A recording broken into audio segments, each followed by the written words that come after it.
Welcome to the House of Truth. The day we're resuming our series on the Acts of Moses. We had last time we talked about the inheritance of the Levites, and now their inheritance was different than all the other tribes because of that there were special rules to their inheritance as well. And perhaps in the biggest takeaways for us from a practical viewpoint was God wants to provide all of his children, like he did with the Levites, a job, a means for income, a place to live, and tithes. And we looked at and we clarified some of the confusion around tithes. We showed the Levites had to pay tithes. On one side, you have people who claim they're Torah observant and say, well, it only lists farmers paying tithes. But the Levites weren't farmers, they had to pay tithes. And it said in Malachi that the whole nation had robbed God in tithes and offerings because that was connected to his commandments in the Torah. So those who anyone who claims to be Torah observant is obligated to pay tithes. And if you don't do that, you're not being Torah observant at all. On the other hand, on the other hand, pastors who say no one's under the law, who do not have to keep these lesser matters of the law, will go to Malachi and say, hey, you have to pay tithes. It says right here, you're robbing God, ignoring the verse, right? Of the verse that says, walking in my statutes and commandments, or my ordinances, is actually how it says in King James, my ordinances. The ordinance of tithes, according to Yeshua, was not one of the weightier matters of the law. It was something people should have done. People who agreed to keep the whole law should have done while not neglecting the weightier matters, making it one of the lesser matters. And and those and those who are circumcised are obligated to keep the whole Torah, the weightier matters and the lesser matters. But those who are not are only obligated to keep the weightier matters. So therefore, they're not obligated to pay tithes. There's good reasons to outside of what we looked at, but so we can't have this. What we both had to have is this situation is I'm Torah observant except for paying tithes, where I'm not, or we're not under the law except when it comes to paying tithes. We need to stick with the word of God and not look for loopholes to get out doing something we should do, or to induce people to something they're not obligated to do for our own benefit. Now today, today it was sort of a break from the action last week because they didn't really move anywhere. But today there's a lot of action going on. They're leave the this we're talking about today. We're looking at the ending of the wandering. The end of the wandering is coming to an end. And that's what we're going to look at today. And we're going to begin here in Numbers 33, verse 18 through 23. And they departed from Hazarot and pitched in Rithmah. And they departed from Rithmah and pitched in Rimmon Perez. And they departed from Rimmon Perez and pitched in Libnah. They removed from Libnah and pitched in Rissah. They journeyed from Rissah and pitched in Kehillatha. And they went from Kehillatha and pitched in Mount Shafir. Okay, well, the first thing to notice here is they departed from Hazarot. Hazarot is where Miriam had Miriam and Aaron gave Moses a hard time over marrying over a woman with black skin. Cush literally means black. There's no Ethiopian, they'll say in your King James, but it's the Greek word for Cush, the Hebrew word, which literally means black. And Miriam had been turned white with leprosy, and then they had to wait for her to be cleansed and everything. Had to wait, and then this they went to the wilderness of Paran without really specifying where the camp, where these camps were. So all these camps here are in the wilderness of Paran. And what else of interesting here is interest in this note is what's not listed. Their entire journey, where they went through where they went up from Kadesh through Mount Seir. They were able to go through the kingdom of Esau, 11-day journey. Sorry, and they went to Kadesh Barnea and sent the spies, and they, of course, came back. 40 days, came back, disaster. The one and sent back in the water began. They were sent back to the Red Sea. There, the Red Sea, where this wilderness Paran's at. So all these are along the edge of the Red Sea, along the edge of the Red Sea. As we've shown before, Sinai, plenty tells us that Sinai is in the land of Midian, which is over in northwest Saudi Arabia. So, but they were in the misnamed Sinai Peninsula, anywhere, it could have perhaps been here. And notice the end of another. This list is another mountain, kind of an anti-Sinai. Okay, Sinai is where they got the law and the promise and everything. And so now they rejected that. Now they're being so they all this wandering and end up with another mount. That's the it's basically the opposite of everything Sinai was. Now we're going to continue on and reading about this in Numbers 33, verse 24 through 20. I mean, 24 through 29. They removed from Mount Shapher and camped in Hadara, and they moved from Hadara and they camped in Mechalot, and they removed from Mechalot and camped in Tahath, and they removed from Tahath. They departed from Tahath and pitched in Tarah, and they removed from Tarah and pitched in Mithkah, and they went from Mithkah and pitched in Hashmanoah, Hashmona. Okay, so they went to this sort of anti-Mount Sinai, as it were, far away from Sinai, this other mountain. They again perhaps reminded them, reminding them how far they had fallen. Then they began some more wandering in the wilderness, from moving from one place to another. And in Numbers 33, verse 30 through 37, we read the following. It's going to get them to some place. It's going to end in a place that's significant. It marks the end of the beginning of the end of the wandering. And they departed from Hashmanoah and encamped at Moserot. And they departed from Moserot and encamped at Ben-Jacan. They encamped from Ben-Jacan and encamped in Horeb Gadad. And they moved from Horeb Gadad and pitched in Yatbata. And they removed from Yatbata and encamped in Ibrona. And they departed from Ibrona and camped in Ezion Geber. Okay. Now, if you'll notice here, we have listed off 18 places. Now, as we're going to see, once they arrive at this Zion Geber, and we'll talk a little bit more about its location, but it's basically up at the other tongue of the Red Sea on the east side of the Sinai Peninsula, in the area where Lot, Israel, is today, in that area.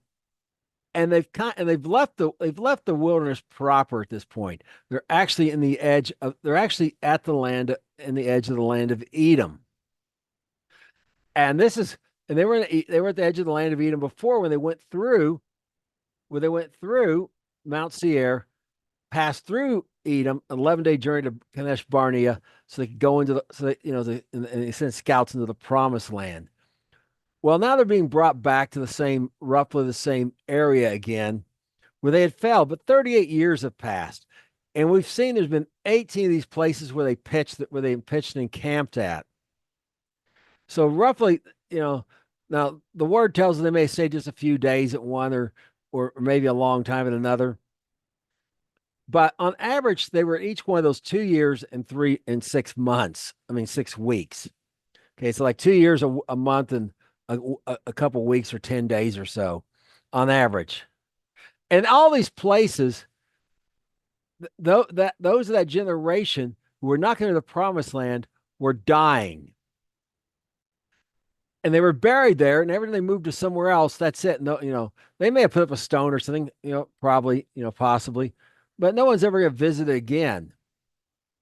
Their bodies were literally scattered across. Their carcasses were scattered in the wilderness, just as God said. Just they said, oh, that we would die in this, that we died in the wilderness. We're in Egypt.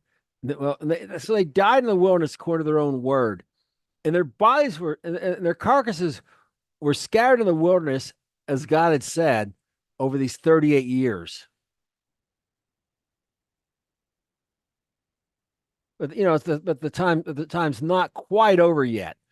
They're in the last, as we'll see, they're in the last year, and there's still some of them alive of that generation came out of Egypt besides Caleb and Joshua. And we'll see how they do, how they respond to, how what they've learned from all this as we go along. Now, Numbers 33 verses 36. Oh yeah, one other thing worth noting is there's only about three incidences, five of the most, that we looked at, that happened during all this time. Wasn't really a lot of action. There was a rebellion of Korah and Abihu and Edom, and Nadab brought the strange fire, and Korah and his gang, got Korah and the ring, and the other two ringleaders got sucked into the earth, and then the rest of those famous people who joined them, 250, were all burnt, destroyed with fire, and and that whole incident with the guy picking up his sticks and they say, okay, you're gonna have to seats. With those remembrances, with those reminders of obedience we saw. But that's really about all that happened in 38 years. Not a lot of action really happened. Most is just moving around from one place to another, people dying, burying them, moving to the next place, dying and burying them. But now there's a change here when they go to and Z and Gaber now become more plain, more they're coming back to where they were when they got cast. They were told to wander 38 years ago in the same area. And here's what we read: Numbers 33, verse 36. They removed from Ezion Gaber, and pitched in the wilderness of Zin, which is Kadesh. Okay, so now they moved over into this. They moved, and it's not really very far. We'll discuss about that in a minute.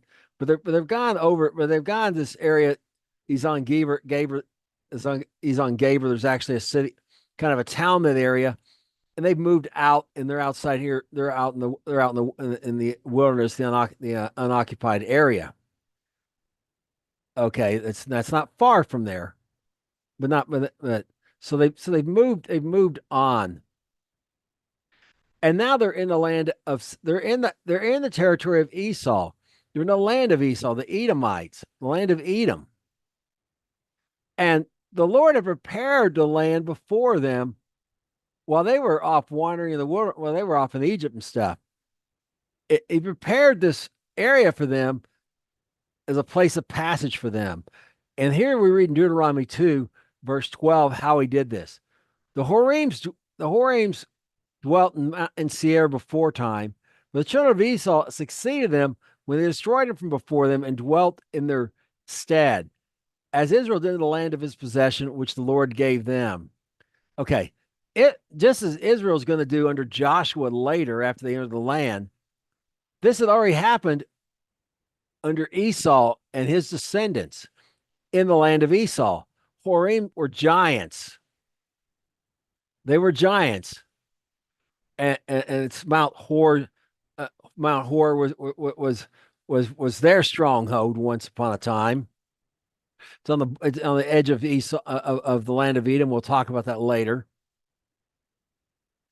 And so when the children of Israel came there, they didn't have to fight with these giants. They had to deal with these giants. They were already cleared out of the way for them. And this is an important point because other ethnic groups I've had to deal with giants beside not just Israel, not just in the land of Israel. In fact, anthropologists tell us that I've learned that most, even very primitive groups, they often many of them have tell of giants that were in the land, sometimes of exaggerated size, but most time more in the range of the biblical giants, twice tall as an average man or whatever. And and they were vicious and cruel and mean and just plain evil, and they had to be gotten rid of, and they got rid of them. Well, that's what it's saying here about Esau as well, these Horim in this area. And they had dwelt in Seir before, but they also, the entire land given to Esau, kind of the promised land for Esau, was full of these people. And they got rid of them all, no problem. And here, and we get a little more insight into why how they was able to get rid of them. And they, in Deuteronomy 2, verse 21 through 12, 22, read the following. And a people great and tall, and many and tall, as the Anakims. The Lord destroyed them before them, they succeeded them, and dwelt in their stead. As he did to the children of Esau, which dwelt in Seir, we destroyed the Horims from before them, and they succeeded them, and dwelt in their stead unto this day. And the Horims and the Horites is the same Hebrew word. You may see Horites somewhere. But notice the Lord destroyed them before them. Just as he told Moses, and then in the days of Joshua, remember the angel of the Lord would go before them and destroy, the destroy the destruction. They would kind of come behind and mop up in military terms, get rid of the stragglers and whatever. But he was doing most of the work. Well, notice the Lord here destroyed them before them. The Lord destroyed these giants. It wasn't just Esau and his descendants doing all this in their own strength. The Lord helped them. So they would, because, and again, this was given a place when they came out of the wilderness, a place, a means for them to be able to go into the promised land from the wilderness without having to fight their way through. They're got plenty of fighting to do once they get to the promised land. So the Lord had prepared their way before, basically before they even went into Egypt. He had started, and while they were off in Egypt, he was preparing their way for them. This place. Now we got now we're going to Numbers 20 verses 1, and we're looking at verse 1 through 5, and we're gonna look about this journey, because remember Zin and Kadesh the same place. That's where we're just at. And there came the children of Israel, even the whole congregation, into the desert of Zin in the first month, and the people abode in Kadesh, and Miriam died there and was buried there. And there wasn't a wire for the congregation. They gathered themselves together against Moses and against Aaron. The people chode with Moses and spake, saying, "Would God we have died before our brother died, when our brethren died before the Lord? And why have you brought the congregation of the Lord into this wilderness, that we and our cows should die there? Wherefore you made us come up out of Egypt to bring us in this evil place. It's no place of seed or of figs or vines or pomegranates, neither is there any water to drink." Because it's that older generation. We're contrasting with their children in a minute, okay? But the survivors of them in 38 years of wandering have learned nothing. And notice what their timing when they do this. Miriam's died. It's the first month. And we'll see it's the first month of the 40 years they left, the first month of their last year in the wilderness. Miriam's not going to even see any part of the land of Israel. And Miriam, obviously influenced Aaron, like with the whole leprosy thing I mentioned, and and watched over Moses as a baby, and it's kind of watched over them and been there for them for Aaron his entire life, and Moses for these last 40 years, and of course when he was younger as well. And there, I mean, They're in mourning. They're in mourning over this. And while they're in mourning, this congregate this the remnant of those who hadn't died yet. They're not going to make it into the promised land, but they still got 11 months, left.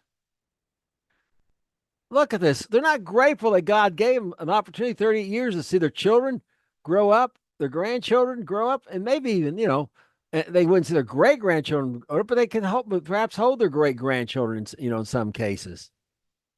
Okay. I mean, if they're 19, the oldest one's 57, but they could have been a lot older than that. And the Lord could have been, 20 and above were the ones who died. Well, some of these people are 57, and they at least got their grandchildren. And they're not thankful a bit. They said, we wish we'd died before the Lord with our brethren. Well, that was before the wandering. And now, look at their accusation. You brought us, you made us come up out of Egypt. Like Moses forced them. Like they were in slavery, but it's like we all enjoyed it until you stirred up trouble and forced us out. Because if Moses had enslaved them instead of the Egyptians.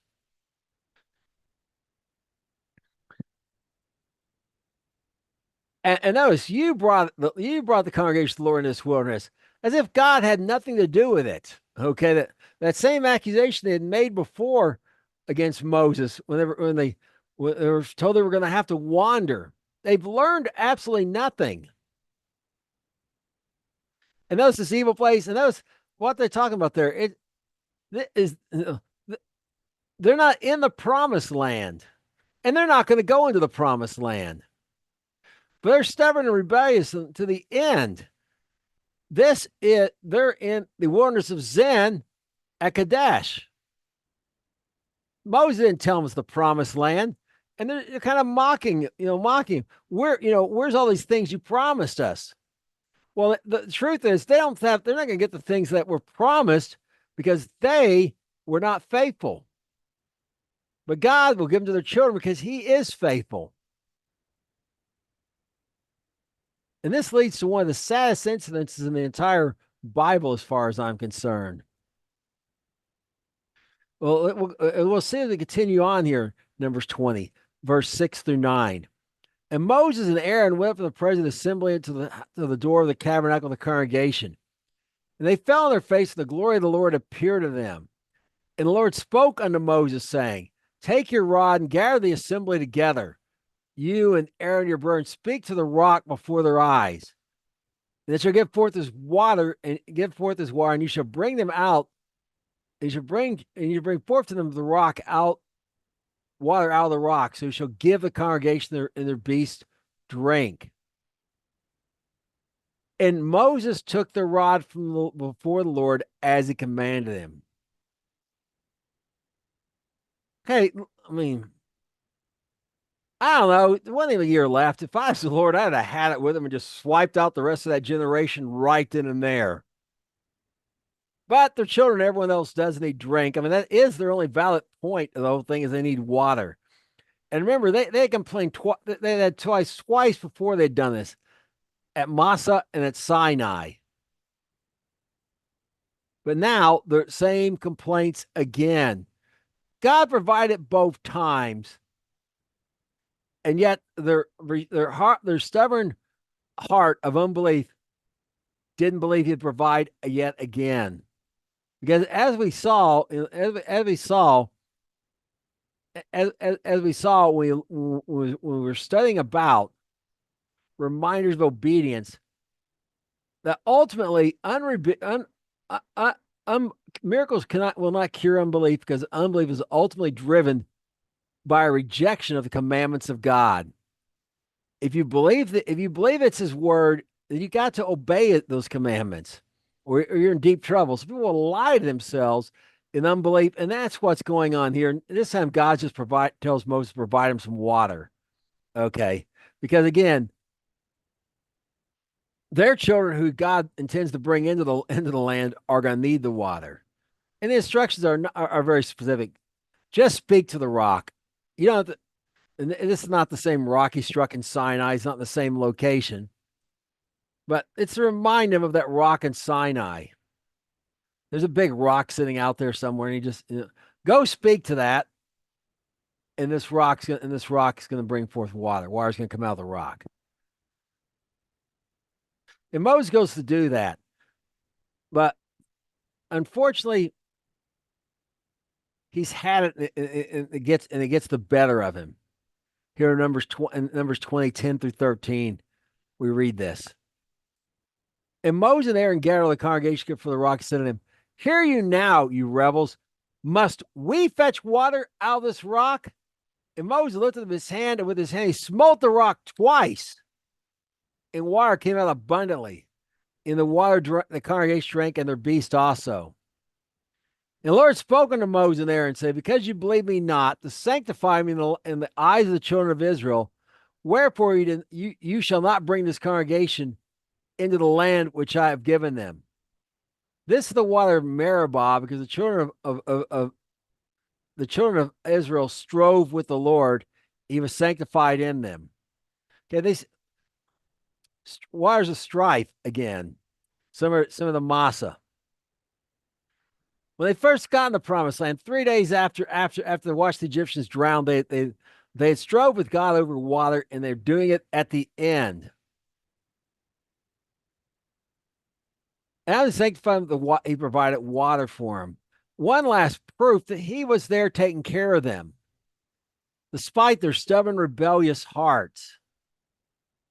Really, for a lot of them, one last opportunity to turn from this rebellion. One more chance to experience his goodness. And we'll look at the response to that in a moment. But notice with Moses. Moses has had it with them. Notice their attitude. They're rebellious. They've been rebelling against him for 38 years. I mean, we saw at one point during that time, he was so unhappy with taking care of them. He said, "God, if you really love me, just kill me out of hand, so I don't have to be in charge of these people." And here he was in mourning for his sister, in that rebellious, whiny spirit, that spirit of entitlement came out, as if Moses, they were entitled for Moses to take care of, because they had that slave mentality.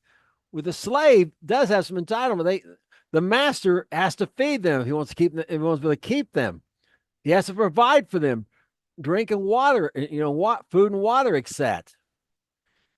And often people have an entitlement mentality. They don't realize it's really a mentality of slavery.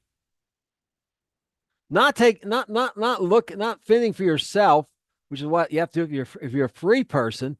If you're independent, you have to take care. You have to take care of a lot of things yourself. But looking to the hand of the master to take care of them, they're still not looking to the hand of God to take care of them. They're looking at man, who they can see, even though God's hand's been prevalent. So now, the Lord sanctified in them, they can see it once again. But Moses has had it. And in his anger, he strikes that rock twice.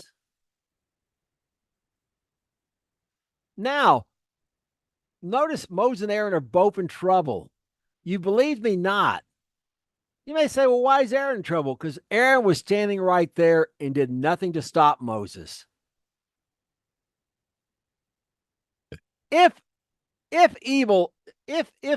someone is doing what's wrong and you say nothing, you are equally guilty with them. The Torah actually flat out says this. I believe it's in Leviticus 5. It flat out says this.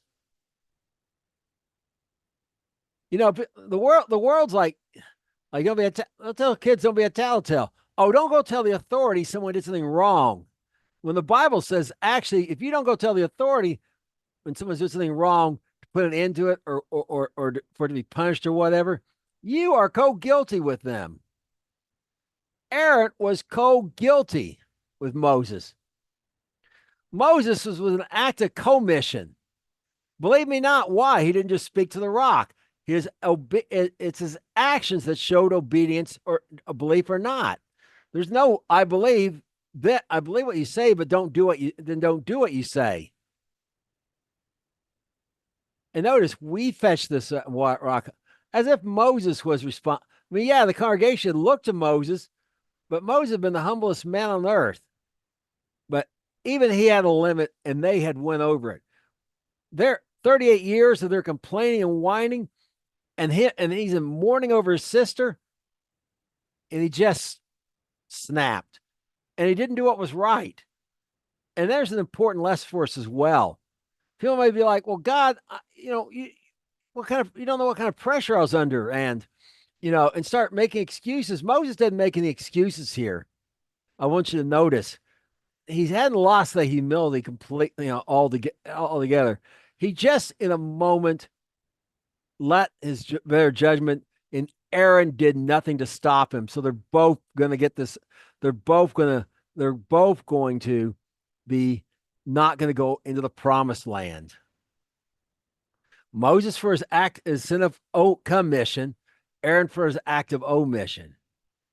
And just remember that if you see someone committing a crime and you don't say anything and don't do anything to stop it, you are equally guilty.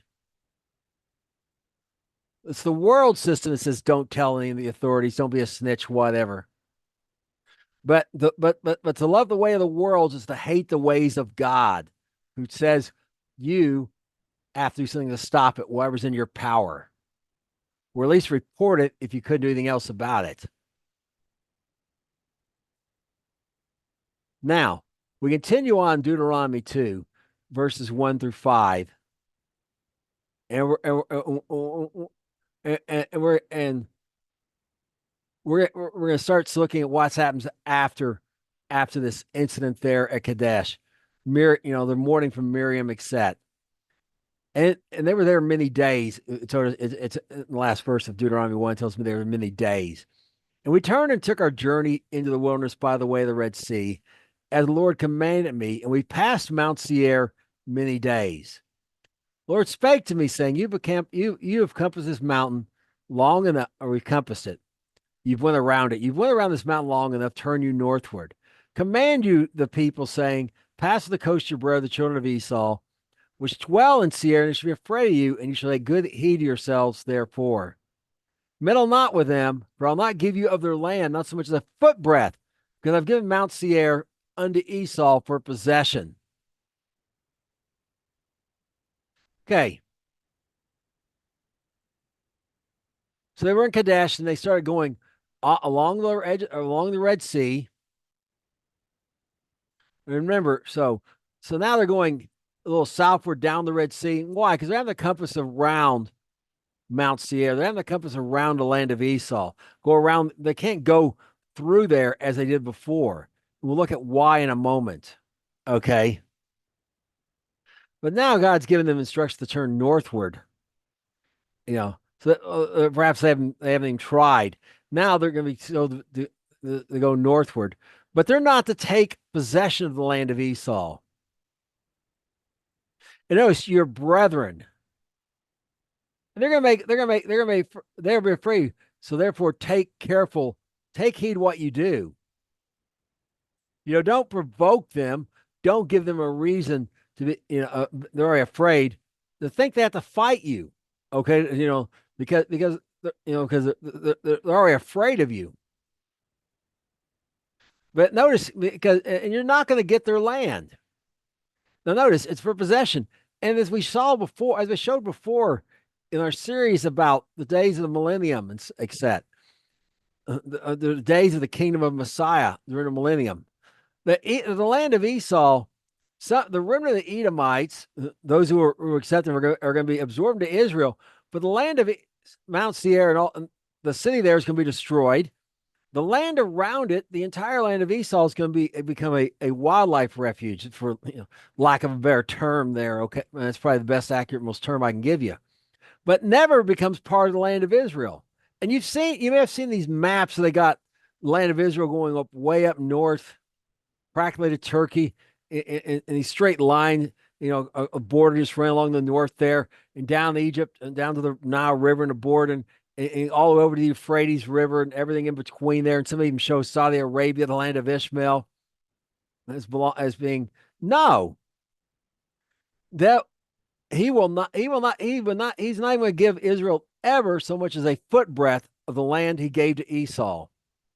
The land that Esau got after he sowed his birthright to a double portion, this land he got that was roughly a half the size of the rest of the land of the Canaanites, except that Jacob inherited. Okay, so he's not gonna get there's no take back. God's not gonna give that back to him. He tells him to be careful with him. And here's how he tells him to deal with them in Deuteronomy 2, verse 6 through 8. You shall buy meat from them for money that you may eat. You shall buy water from them for money that you may drink. For the Lord God has blessed you in all the works of your hand. He knows you're walking through this great wilderness. These 40 years God has been with you. You have lacked nothing. And when we passed our brother, the children of Israel, which dwelt in Seir, from the plain of Elot and from Ezion Gaber, we turned and passed by the way of the wilderness of Moab. Okay, so they went to Elot and Ezion Gaber first. Ezion Gaber is near Elot. Elot is on that southern, and then the wilderness of Zin's a little bit down there towards the Red Sea, and they've been going around the land of Esau, and they've been told to go north. Go north and look. You let them know you're not going to invade their land. You're not to invade their land. You're going to pay them for any food or drink. You're just passing through harmlessly. That's how you're to deal with them.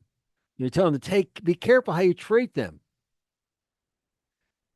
And in Deuteronomy 23, verse 7 through 8, the Lord through Moses lays down this law concerning the Edomite and the Egyptian.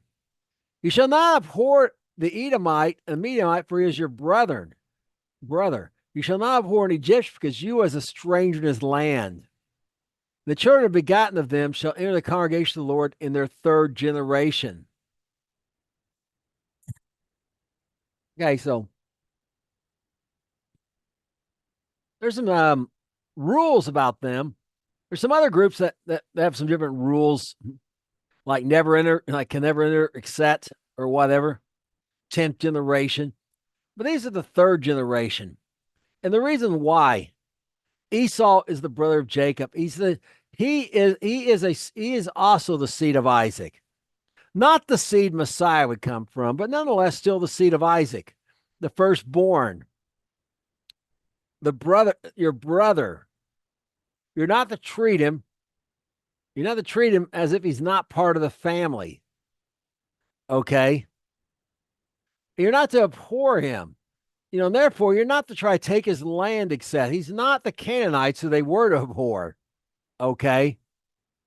Yes, they've gone to idolatry and stuff and those things, but the end plan for them is to be brought back to God, the Father. And the same for the Egyptians. You are strangers in the land. Remember, the Egyptians initially took them in. It was only after another Egyptian, we showed from Isaiah how that was actually an Assyrian who overthrew the Egyptian empire, the kingdom of Egypt, that did not know Joseph, who began oppressing him. But the Egyptians took him in. Later generations oppressed him, but they took him in. So their children that begot them can enter their third generation. Well, why the third generation? Why not just let them come right in? Well, for one thing, remember the children of Israel have been wandering around for 38 years because God, instead of visiting the iniquity of the fathers on them immediately, like we saw will happen in the day when Messiah reign the earth.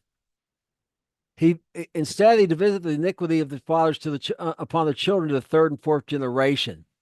Because if he visited them on them, there wouldn't be any children. Okay, in a lot of cases. Well, so there is that for some mistreatment by the Egyptians and Edom in some regard. But there's another principle at work here, and that is some things in a family. If something is once it's screwed up in one generation, it really just takes two or three generations to straighten out. I'm sorry to report there's no getting around it. Um, if you come from a broken home, you don't know. You can read the Bible and everything it tells you, but you don't naturally know from experience, hey, what mom and dad do and do that, without even thinking about it.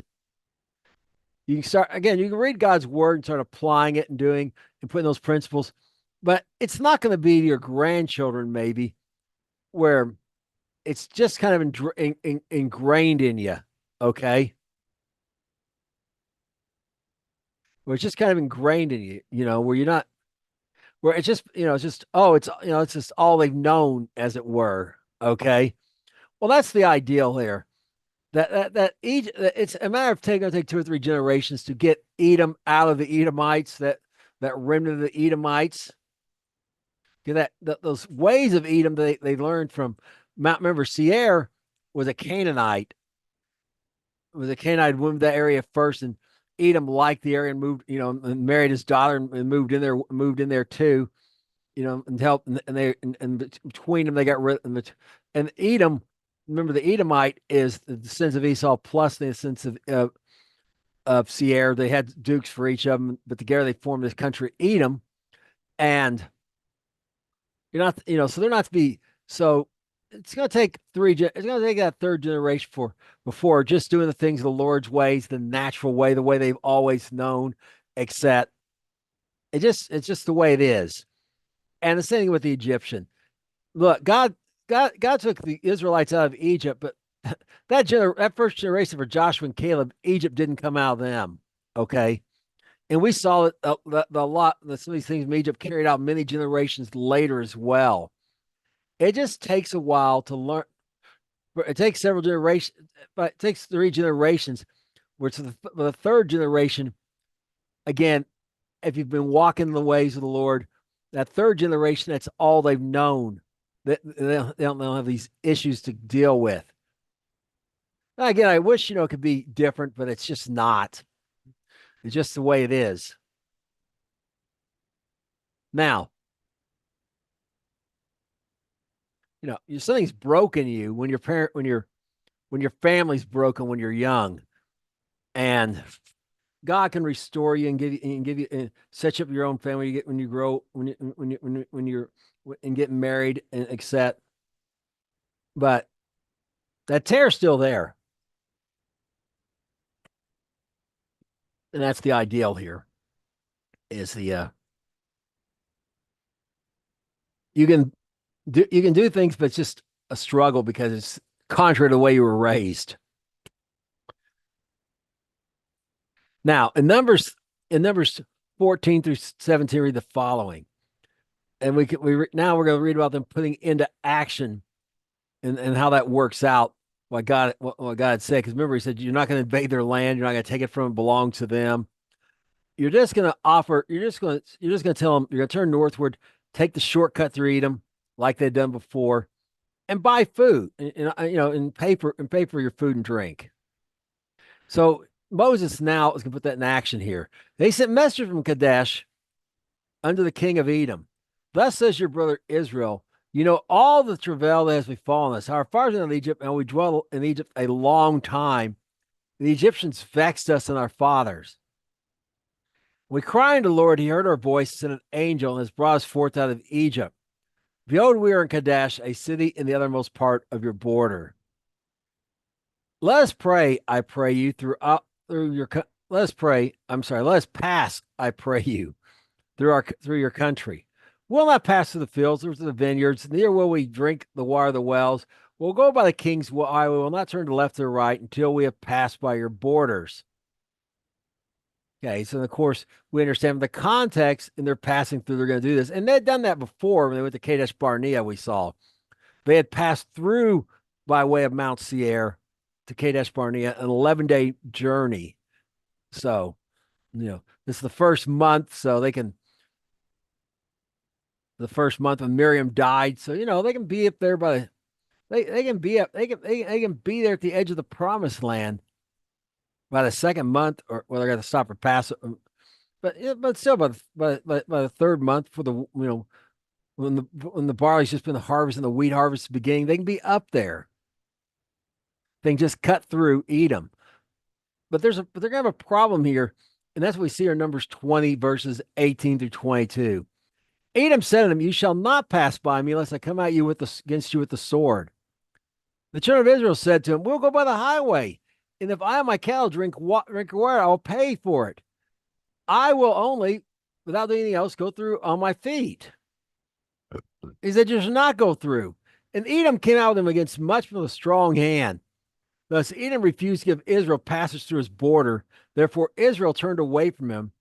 And the children of Israel, even the whole congregation, journeyed from Kadesh and came unto Mount Hor. Okay, so as we saw here, sorry, as we saw here, the way the plain of Etah and Ezon Geber, that plain, and that's where they had to pass through to get to Kadesh. The wilderness of Moab is up here at Mount Hor. Okay, so they're gonna go there. I guess I've jumped ahead perhaps a smidgen, but the point here is the king didn't the king was afraid of him. Look, he brought a big army out. Okay, he was afraid they were going to come in and try to conquer him, even though 40 years earlier they'd went through, and that king, 40 years have passed. Chancellor, it's a different king. And let them do this. Let them pass through and pay for food and water, which would have been a blessing, by the way, to the Edomites. But he's not going to let them go through. He's not going to let them go through his border.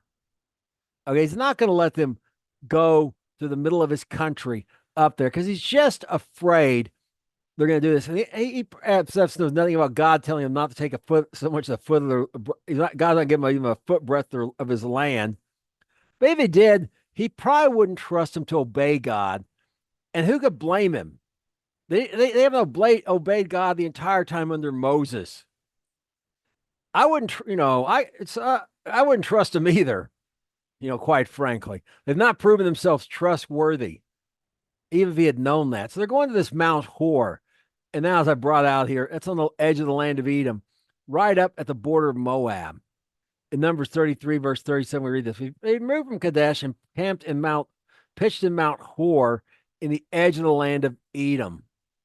Okay, so they came out of the wilderness to the edge of, they're at the edge of, really in the edge of Edom once they got to Elot, which is Elot today. It's also called Elot in scripture, the O and OTH instead of ATH, but it's the same place. Elot today. And notice it belonged to Israel. It never belonged to Israel. Today it belongs to Israel, but really belongs to the Edomites. And remember, this is also where Solomon made some ships. The Syrians took control of this at once, and Israel took it from them. And Solomon made some made a navy there, and it was disastrous. And perhaps part of the reason is because Israel wasn't supposed to own that in the first place.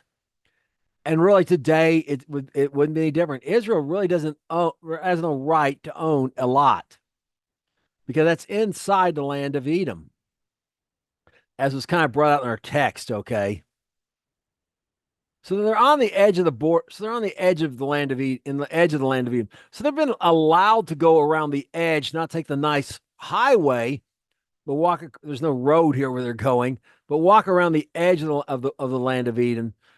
Is what they've been allowed to do.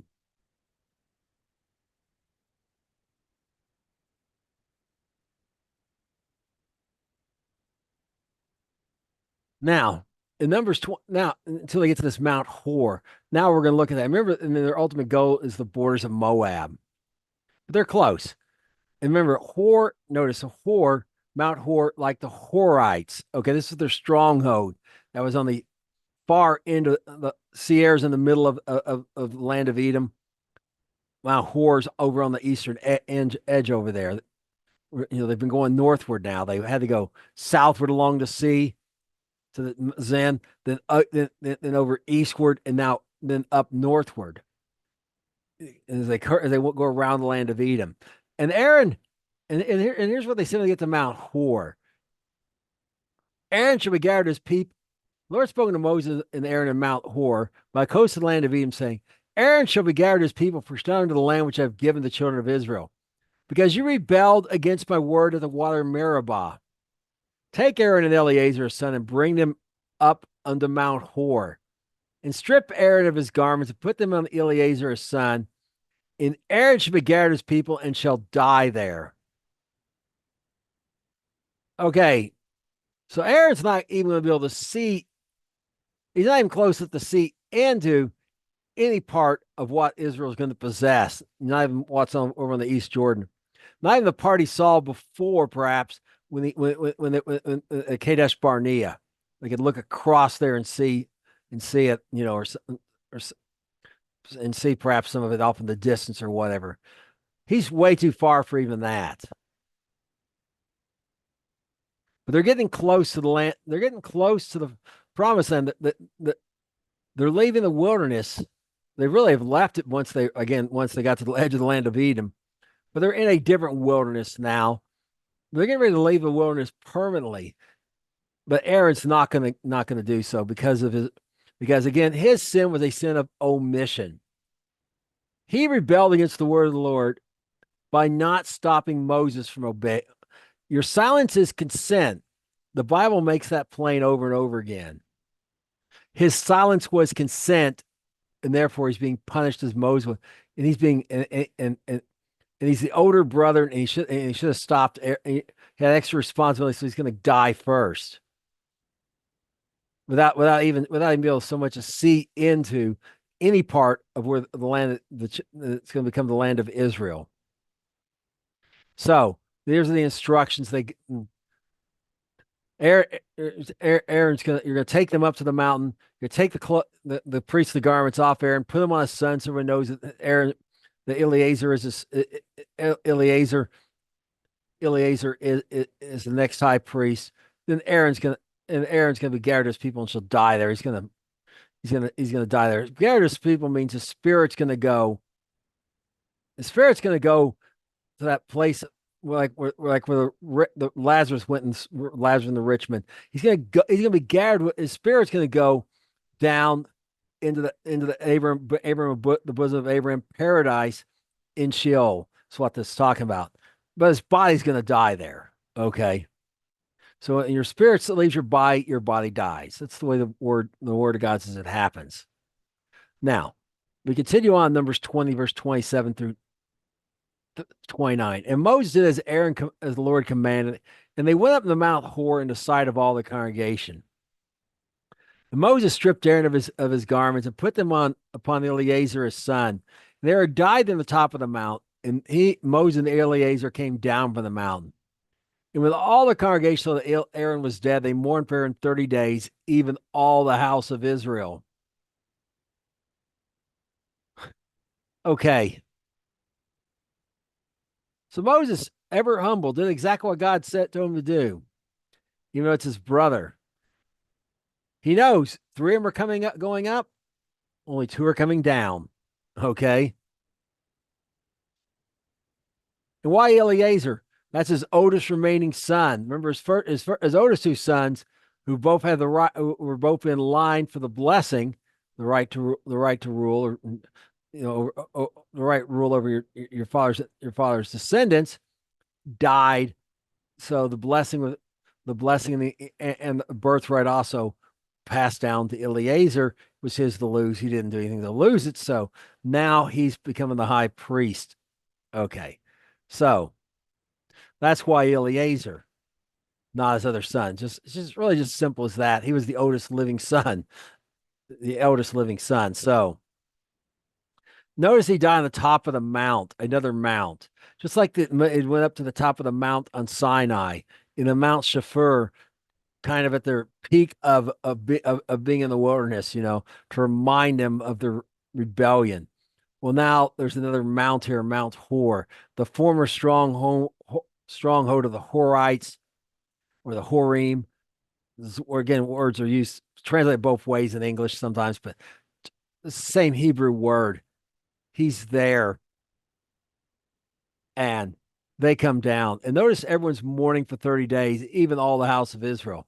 And what's worth noting there is we didn't see this kind of mourning for Miriam. It's the first thing worth noting.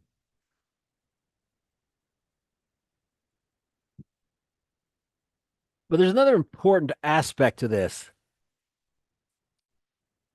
And that's this. In the Bible, 30 days is the most you ever see anyone mourning for anyone. At least as a group like this, okay? There's some individuals that there's and Jacob said he'd be mourning Joseph. They thought Joseph had died from being torn up by animals and his birth threw him in the pit, was sad for the rest of his life. And because of this passage here and what I said about Jacob, the rabbis teach that excessive mourning is a sin. Well, they're wrong in the ideal that in the sense that sin, the Bible's definition is transgression of God's commandments. There's no commandment that says thou shalt not mourn more than 30 days. But they do have they have a valid point, even though it's not actually a sin. Nonetheless, their thinking behind it's got some validity. Because they're thinking from it about this is what if you go around mourning excessively, when you're in mourning, you can't really help other people. You're not there for other people. And in Judaism, mourning's taken to the somewhat just get it all out of your system. Cover your mirrors, mourn. Maybe you have a business, let someone else run it, and you don't even show up for work. There's a 30-day limit on there because of this verse here, okay?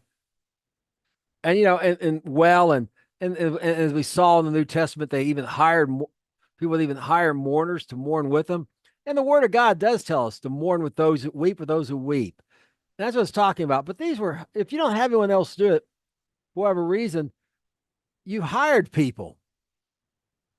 And these people that's what they did for a living. They'd go around from one grief-stricken family to another, and the mourning as if they actually knew the people. A lot of times they didn't even know them. Okay, that's what those mourners we're talking about. But the point is, you just get it all out of your system. I mean, by the time 30 days of this, you're sick of mourning. You're tired of it. You've had enough, and you're ready to get on with your life. So and that's what's necessary for you to be there to help other people. Now, again, it's not a sin as they teach, because you're not breaking a commandment of God. That's the definition of sin in 1 John 3:4. Whoever sins us transgress the law, for transgression of the law is sin. But it can lead you to committing sin. I'll just say that way. Sin, like as we just saw, sin can be a sin of omission, like we saw with the error, not just commission. Where you're mourning and you don't take care of people you should have taken care of, except. So it can lead you into sin, would be a more accurate way to say it, excessive mourning. So we don't need to be mourning excessively. Yes, we need to mourn. Rather than say there's nothing wrong with us mourning, it says we don't mourn like those who have no hope. Not that we don't mourn, but if someone we knew died and we know they know the Lord, we know they're with him, like Aaron here. He went to be with his people. He went to be with the people of the Lord. He went to be with Messiah. Okay. As Joel, the Apostle Paul said, live as Christ, to die as gain. It's better to be out of the body than in it. He'd be with Messiah if he went on the earth. Okay. So but we still have a loss, and it's okay to mourn, but just not be excessive. Now, we continue on here, Numbers 33, verse 38 through 40. And Aaron the priest went up into the Mount Hor at the command of the Lord and died there. In the 40th year after the children of Israel came out of Egypt, in the first day of the 5th month. And Aaron was 123 years old when he died in Mount Hor. And King Arad, the Canaanite, which dwelt in the south land of Canaan, heard of the coming of the children of Israel. Okay, notice he's died in the first day of the 5th month. 4 months have passed by since Miriam died.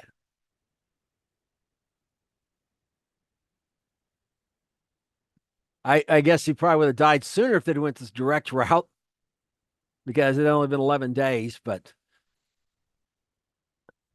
he's not that, it's not that far off to their ear in the to their, they pretty much been leaving the wilderness, have left it for the most part, and been skirting around the edge of, they're still in the wilderness of Edom, around Edom, but it's not the wilderness they've been in for all these years.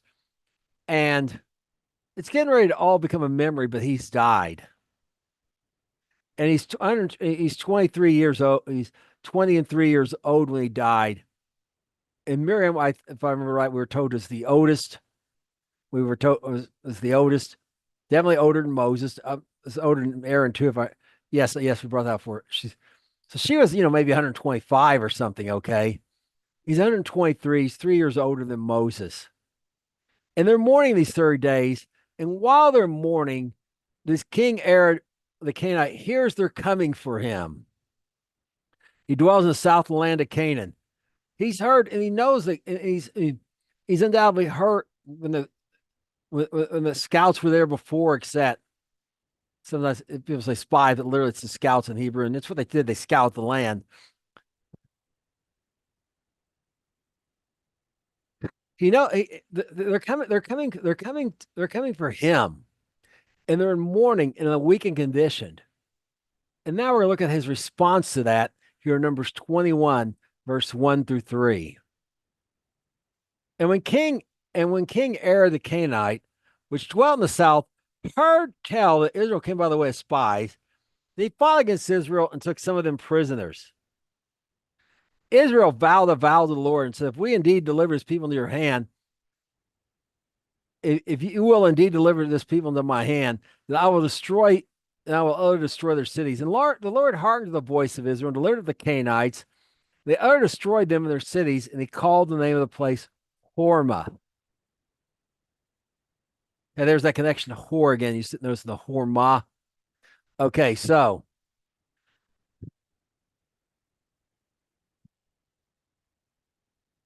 he heard tell they came by the way of the spies. They heard, remember that from before.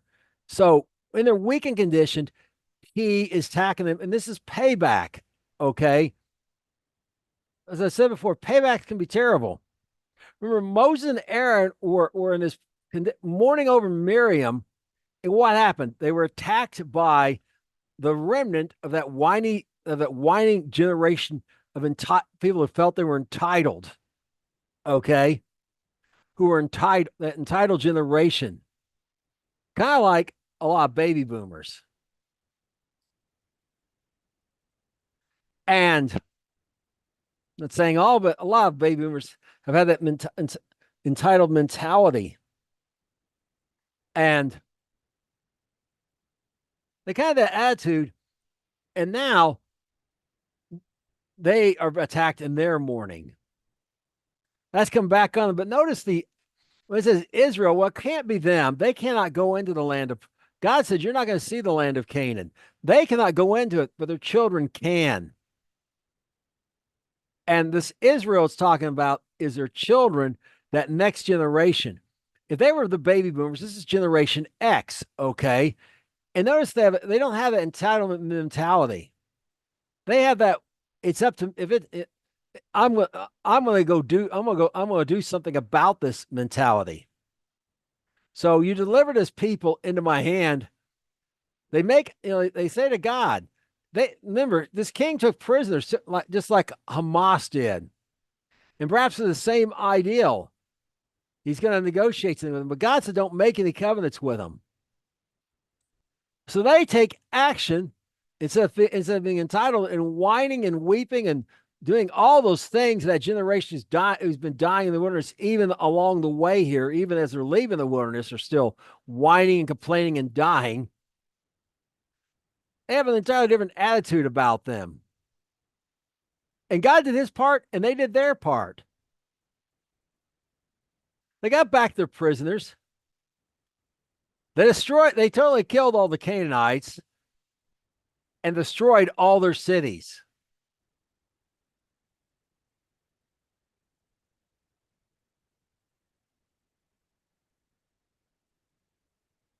And most likely to set them on fire. That's the easiest way to destroy them back in the day. So they took action.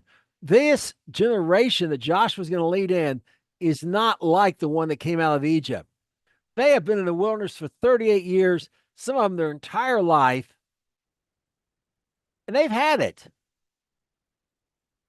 They know they say that whining won't get you out of it, it gets you in it. That God's not sympathetic to whining. That God, look at this. God helps those who help themselves. If you will deliver this, then I will destroy. And notice, he delivered the can, and they ought to destroy them. They had to go fight, but God gave them the victory.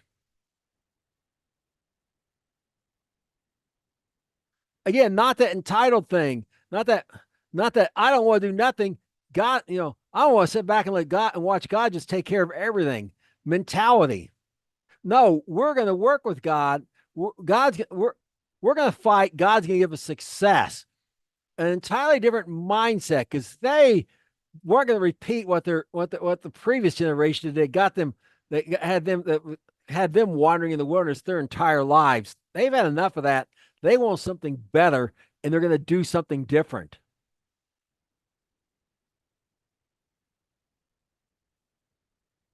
However, it is still not sunk in with a remnant of that generation that whined. Because we're going to see them in action next. Here in Numbers 21, verses 4-6. And they journeyed from Mount Hor by the way of the Red Sea to come to the land of Edom, and the soul of the people was much discouraged because of the way. They spake against God and against Moses. Wherefore have you brought us out of Egypt to die in the wilderness?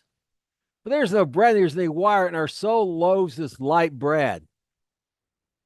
And the Lord sent fiery serpents among the people, and they bit the people, and much people of Israel died. Okay, now they're whining again. And notice, near is there any water? Well, God's provided them water 3 times. He can provide them again. And more than that, he's given them, they can buy water from the Edomites. They're going along the edge of the land of Edom. There's opportunity for them to buy water. But this entitled mentality, what? They spend my money on water? That should be just given to me. They can buy bread. And we'll see this in a moment. It's absolutely true. They could buy bread. Okay. They could have bought bread. And more than that, they had their flocks and herds with them. Their flocks and herds were drinking somehow, or they'd all be dead. They probably bought water for them, but they hated spending the money on it. Where did they even get the money to spend it? From Egypt. God had the Egyptians give them the money when they sent them out. Pay them for the years they weren't paid. They have the money, and God is, if you remember, has been taking care of them the whole time. They've lacked.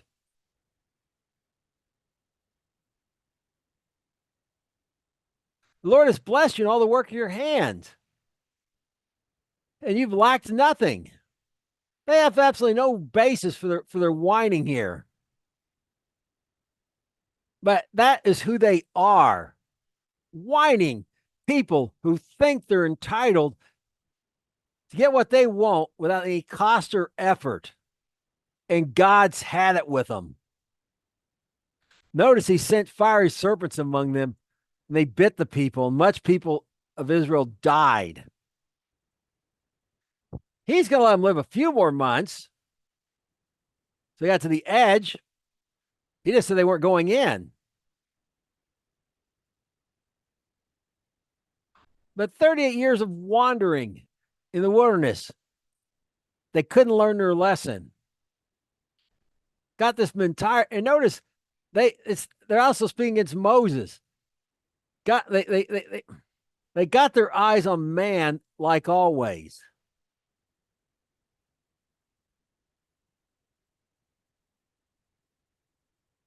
And the light bread is manna, the food of angels that no one else has gotten to eat.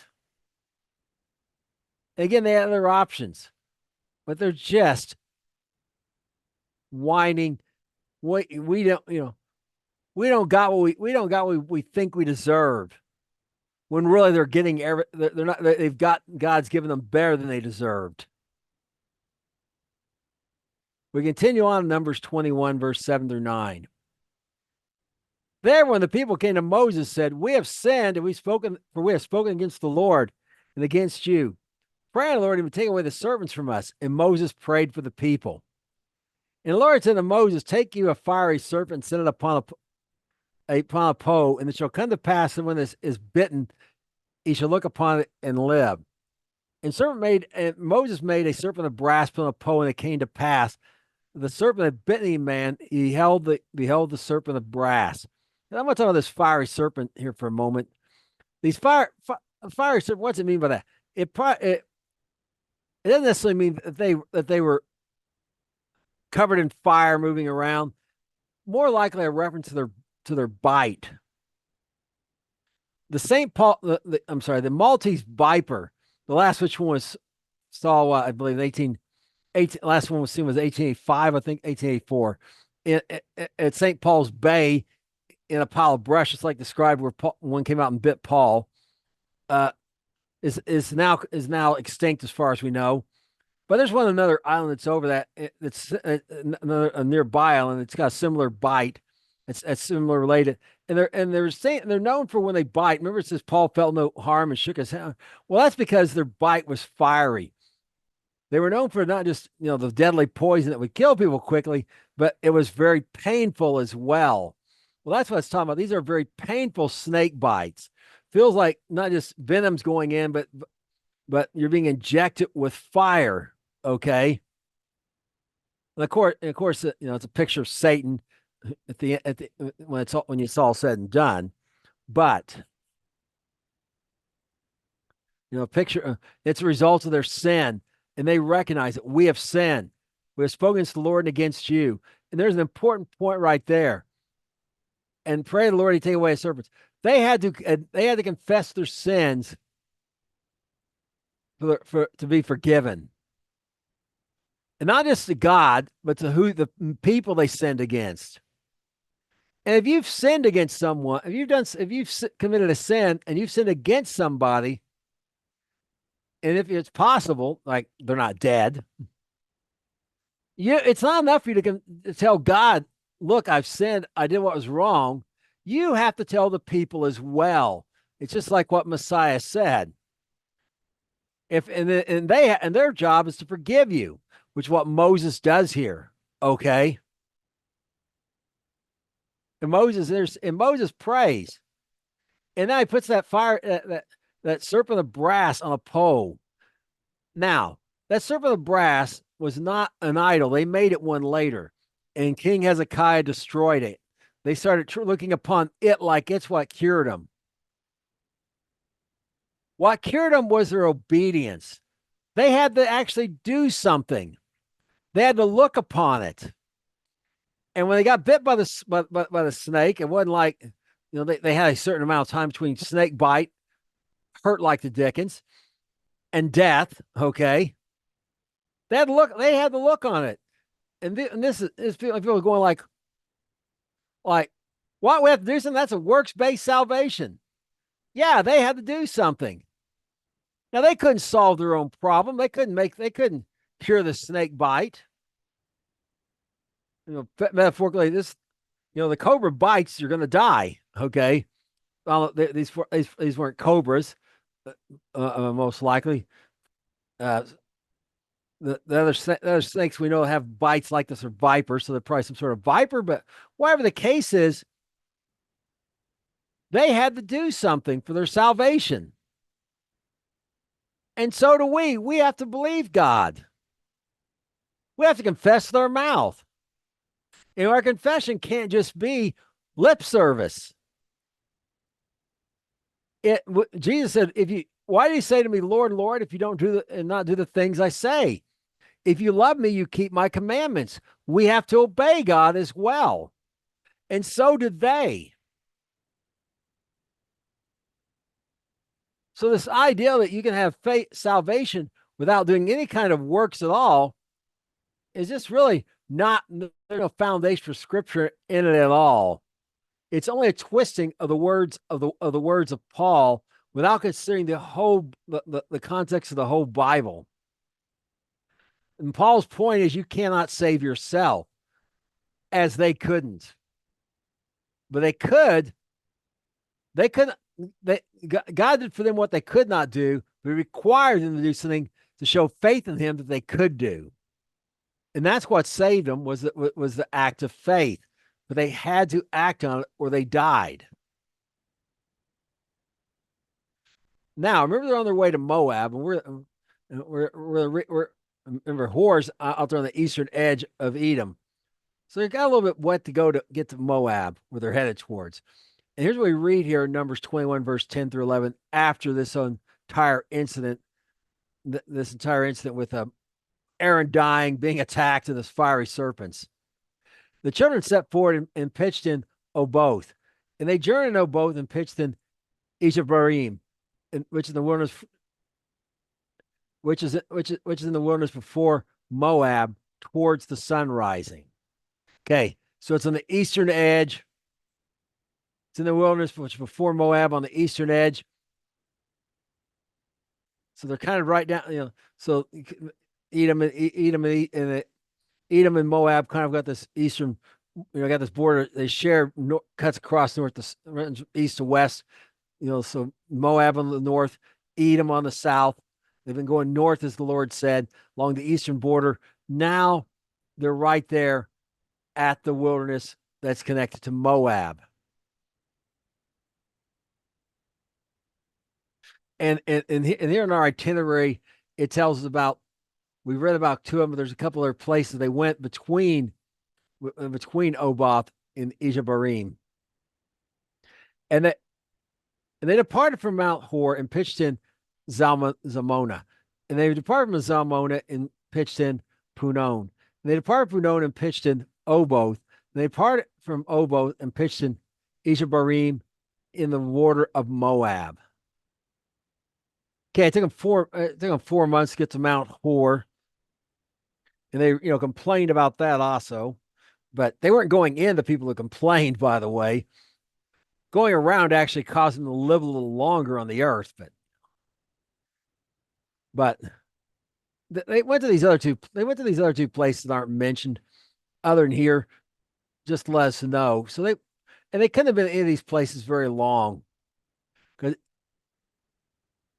if you recall from our last one here, it took them 4 months to get here to Mount Hor, and they're not that far from this other. They're not far from the border of Moab. Okay, so they're at the border of Moab, and now we're going to look at this and make it very plain about. Again, I said that we would. We're going to make it very plain what happened, that the Edomites did feed them this entire time, did sell them food. Because this is what it says in Deuteronomy 2, verses 28 through 29. And Moses talking to someone else. We'll look at our next lesson, who he's talking to. But you shall sell me meat for I may eat, and give me water for I may drink, for I will only pass through on my feet. For the children which did dwell Mount Seir, and the Moabites which dwell Ar, did unto me. I shall pass over Jordan into the land which the Lord God gives us. Okay, so we can see that the children of Israel did what? The children of Esau did what? They sold them food and water. Okay, so just for the end of that clarification, that it's not we don't have to speculate or wonder, or maybe they definitely sowed them food and water. They just didn't let them cut through the land of by the way of Mount East Seir in the middle of the country and go directly into go directly that direct route they took to get to Kadesh Barnea before. They're made them go around it, and they're at the edge of the wilderness of the Moabites, whom also they may also need to go through them instead, or they're going to have to go around them as well. But that's what we'll look at next week in our next lesson. So until then, shalom.